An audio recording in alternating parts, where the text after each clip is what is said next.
Alright, check it out. I just picked up this Lincoln Weldanpower 150.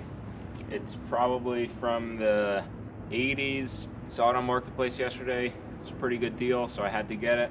I paid 200 bucks for it, and I actually sold one of these a couple years ago with a non-working generator part for like 400 bucks. Figure I couldn't really go wrong. So like I said, it's 150 amps. I think the other one I had was like a 225 Weldanpower, so maybe that's why it's worth more. So one thing I'm kind of noticing on this is it does not have an electric start or a recoil. So this rope is actually what you use to start it.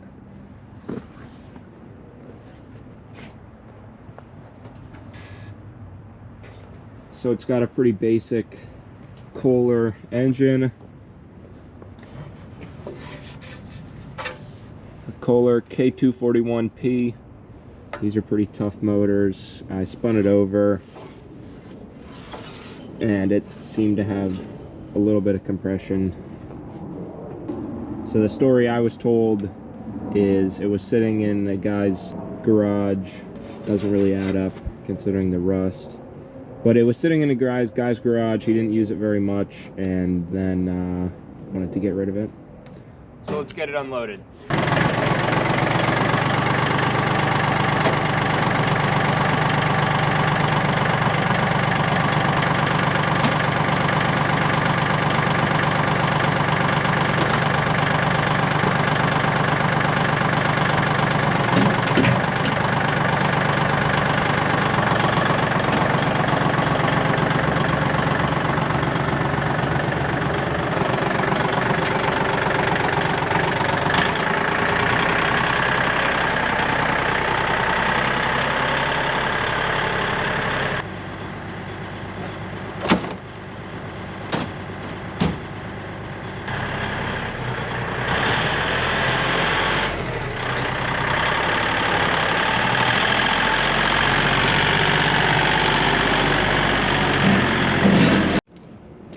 All right, let's just start digging right in. Check the air filter. Obviously, first step is to get it running. Then we don't even know if it's going to make power.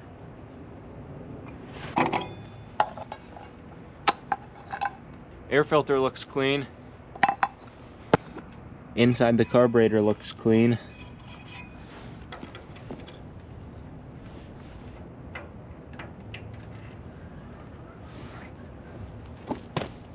Oil looks about perfect. Brand new.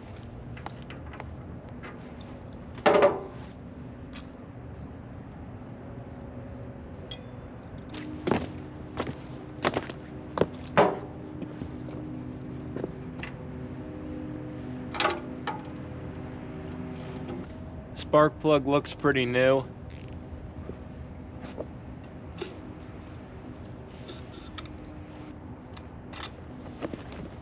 Now I want to get whatever old fuel was in here draining out.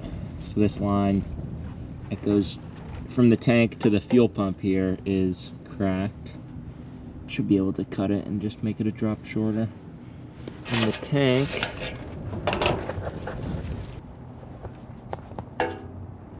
there's a little bit of fuel in the tank. Let's try and spin this valve. Oh, I don't think that's gonna move.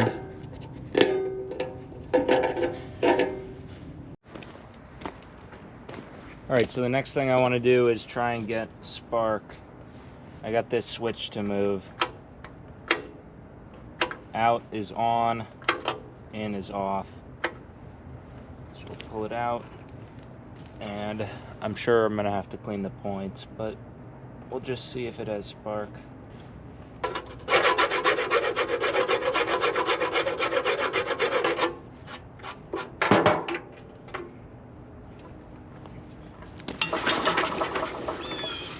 I did not see anything. I'm gonna pop the points cover off now. We'll file the points.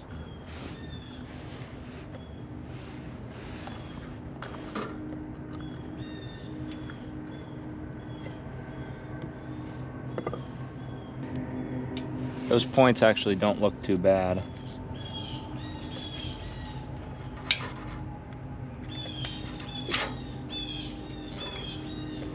Points gap looks good.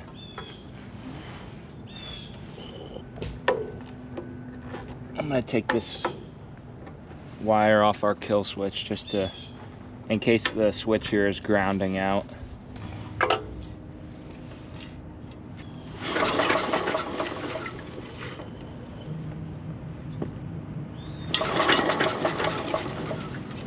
I still don't see anything. Next thing to check is going to be the condenser.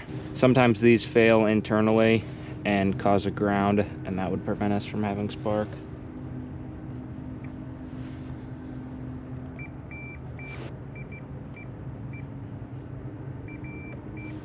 So we need to make sure the points are open when we do this. The points are actually what momentarily ground, and that's what creates the spark.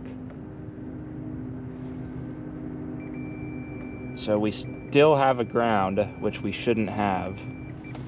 Throw that screwdriver there to make sure the points are wide open.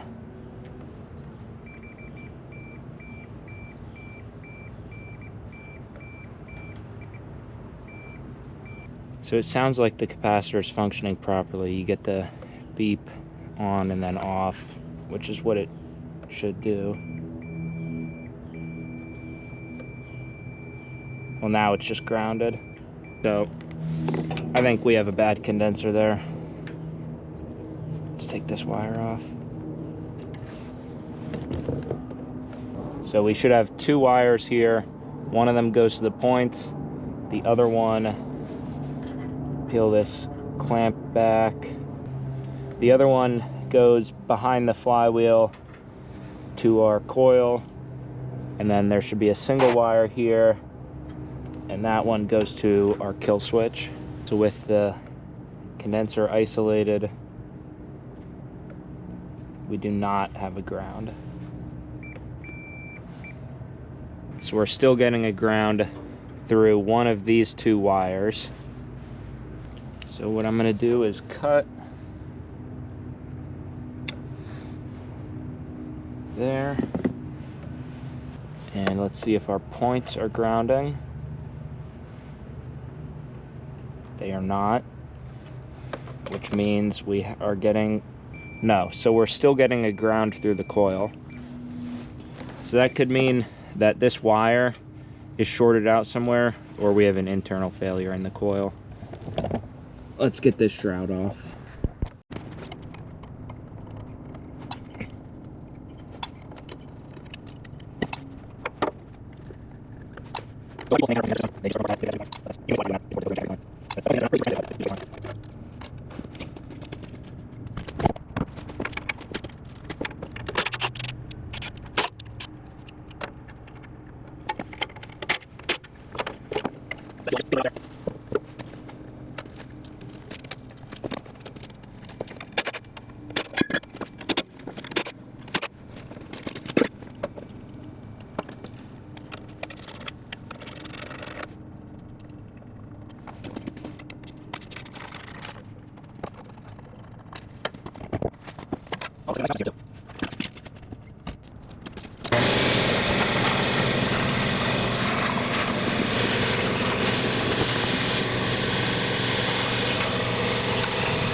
Not gonna happen. We need a puller.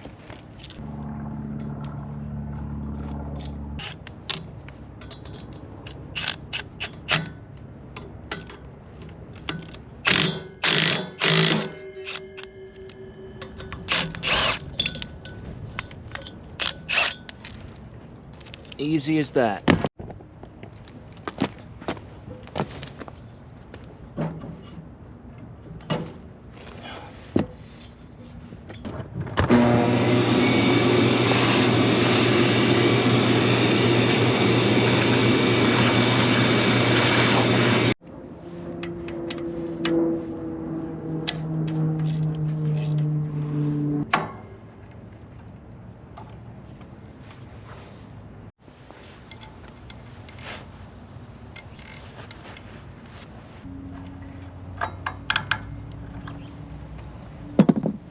Okay, so we got two things going on here. One is these two orange wires that just make a coil right around this leg of the spark coil. So these two wires create an alternating current that goes to the generator that then rectify the alternating current into direct current, and that is what excites the field windings in the generator. So that won't affect our spark. Then we have this wire, which is kind of like the signal wire. This wire grounds when the points contact, and that's what breaks the current in the coil here and what actually creates the spark. So I do see a couple of these plates delaminating, so I don't see any issues with this wire, so that would lead me to believe that this coil has failed internally. So let me see if I can get one of those. Alright, looks like this is the best we can do. You can't get that whole assembly, at least not on Amazon with quick delivery. So it looks like that the actual windings of the coil pop off the laminated bars there. Alright, so here's what I determined. This machine isn't worth a whole lot for actually doing work with. So I want to see, before I just start throwing parts at it, I want to see if the generator is going to make power. So I'm trying to rig up my own coil here. So I've got a battery. This is how these engines would be if they had a battery and an electric start. This engine obviously doesn't have an electric start, so that's why it has the coil there. So I have a battery here, a just standard 12-volt coil, jumper cabled to the points, so the timing should be the same. That shouldn't change at all. And then I just have another coil wire here. I pulled it over a few times with a spark plug just sitting here. Can't really see if it has spark. I heard spark, so I'm gonna put the plug in and we'll see what happens. Obviously we don't have fuel, so I'm just gonna use starting fluid.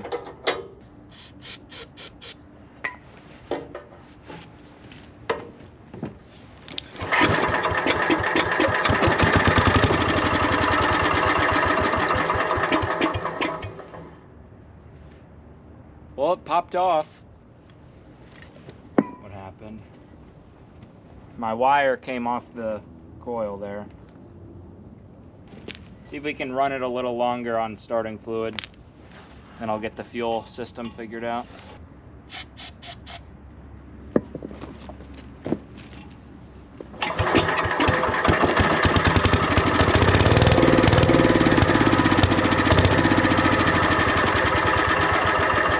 You know what, let's connect a light to it and see if we're making power just off starting fluid.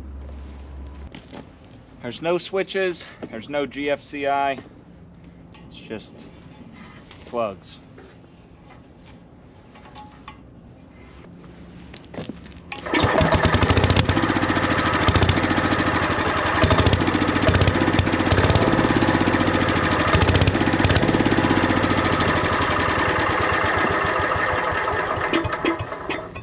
I did not see any light.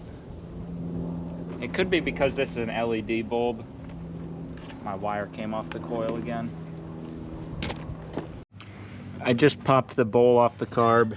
It does not look too dirty. And I pulled the main jet out. It's clear, doesn't look super dirty. So I'll put this stuff back on and we'll throw fuel at it.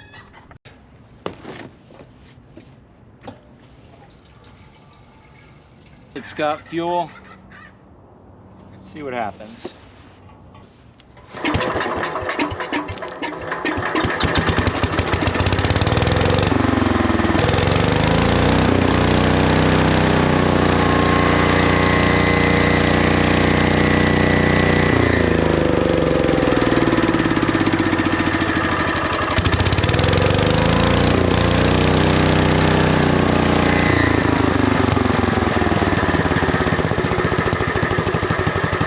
It even idles. Nice. Now let's see if it makes power again.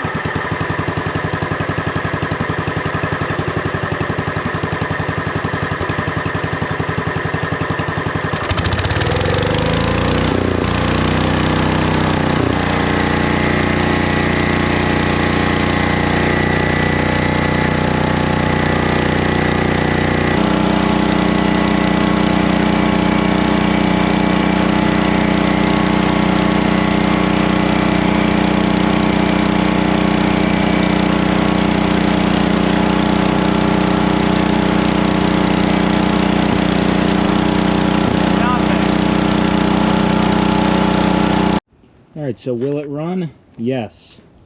Will it make power? Not sure yet. I'd have to dig in a little bit more. Take that cover off. There's slip rings that go along the stator for the generator that over time they'll corrode and they won't make a good contact. So let's get this cover off and take a look.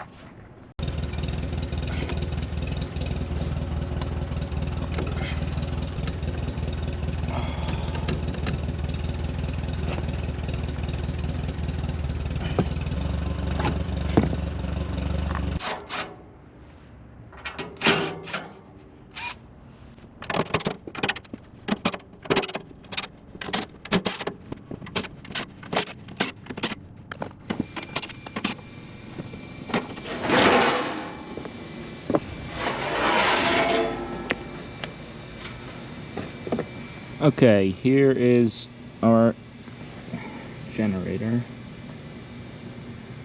So this part's the generator. Then in the back here, there's those two windings are the armature, and these brushes ride there. And you can see how dirty those are. They're not very shiny.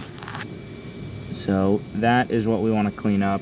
And then above the generator, you have the transformer, and the different leads from the transformer into our amperage selector for welding. And then these wires going to the two plugs go straight to the generator for, that's your AC power. And then on this side you got capacitors, 4 of them.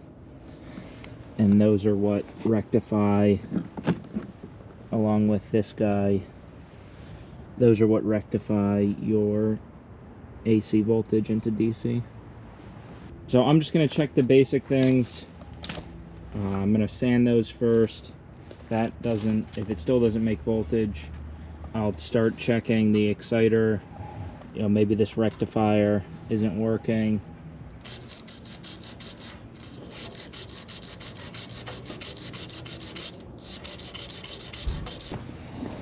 All right, those are looking a lot better, more shiny.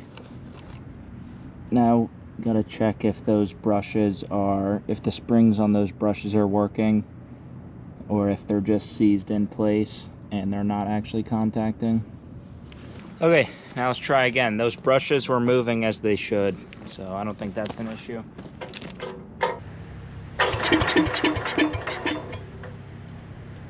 Helps to put the spark plug wire on.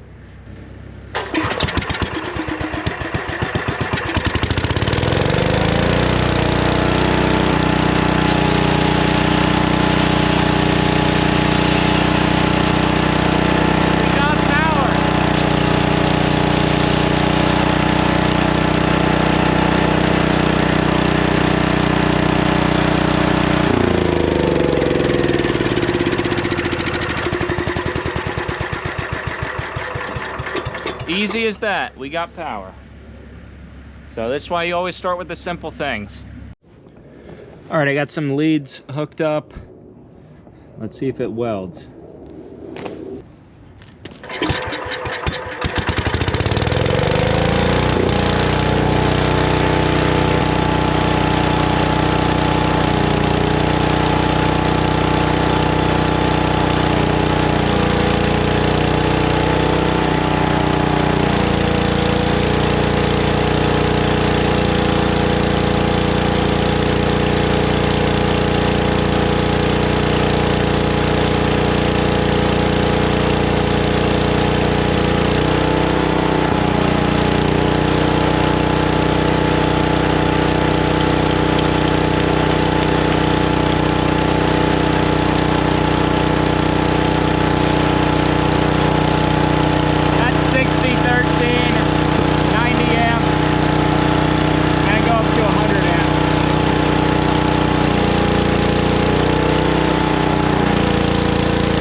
All right, there's some 3/32 60-10.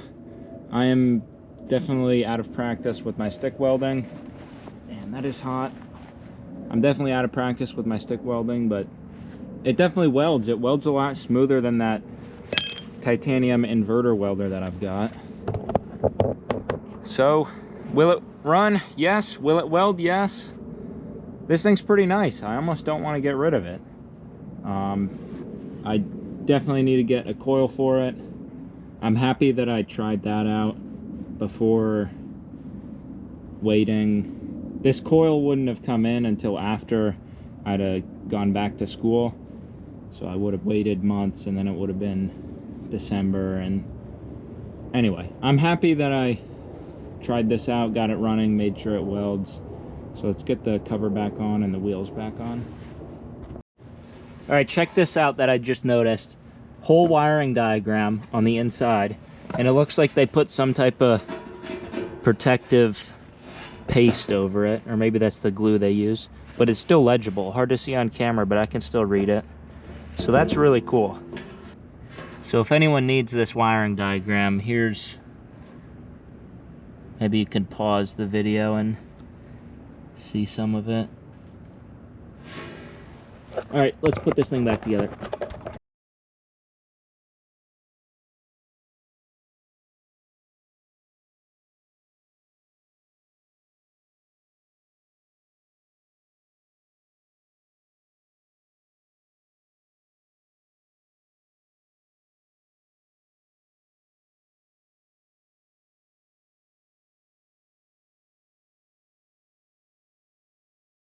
All right, I just gave it a quick bath and threw it up on Marketplace for 600 bucks. So I don't really have a use for this machine. I'd like to have one, but I'm going back to school, so don't really need it.